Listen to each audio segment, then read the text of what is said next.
oparo ni en ja ODM. Gavana mara maluoro kabisa Senior Counsel James Orengo to nyocha ne wach ni ne ok omoro ahinya, lakini odwa liche sana e social media kineno gik mondiko to koro chalo ka gima koro Raila ng'ama rachi mogik to Orengo e ng'ama leri mogik, to wan joma Siaya wang'eyo notemo to koler malich kaka tango koro olicho ni ne jo progressive ni na gik ma Gen Z kwedo matimre Nairobi, tax mantie malo, goons moko ma wuotha machalo sudi geri ma sombe gi bende kia, to nitie kata payroll ma Siaya, nitie kata ghost workers ma Siaya. Ok onyal kata wacho ni nyaka nodonji CECs ne nyaka sani ni gin joma beyo te. Nitie moko manindo maonge gima timo. Kata kidhi siasa ni king'iyo kaka Siaya chalo, nitie sectors moko ma kata onego ti gi wach Gen Z ni opuk jomoko oko mondo yier joma nyien, kech nitie joma nyien.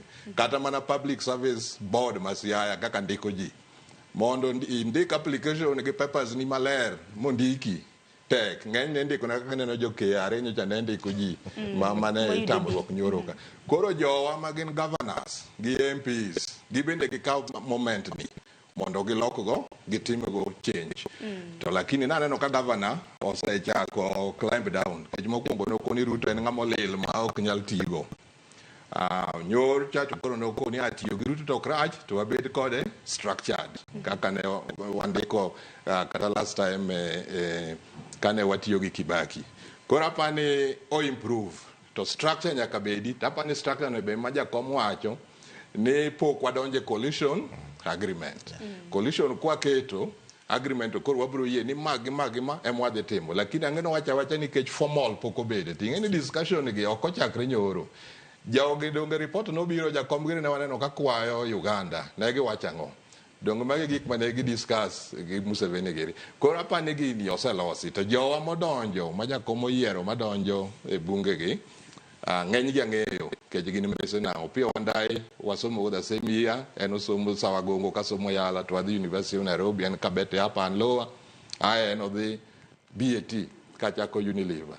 Mbadi to jaklasa kendo siepna kendo my best man osomo kokuro kanyo ng'eni kama ne ochuka urko guta somo nitie gimoro mipuonjogi mar kwero ka weche dhi marach. Mbadi ok nyal beti e cabinet ni iloso chike maricho modhi oyie moko tamre.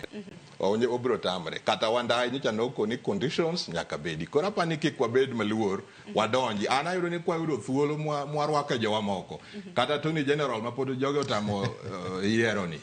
To wakaw kata Kalomo bed Attorney General. Kata manotiere, kata manorengo nogono mondo wakony pinywa. Nikech kombe moko ma joluo mariek sani odhi okawo matindo tinde kor gweng' kia governor kia ng'ogi. Gikonyo lakini ng'enyo buongono to wadwaro Nairobi ka. Kapok adhi kata mana yiero duko Judith ka intiere kaunti ma Migori.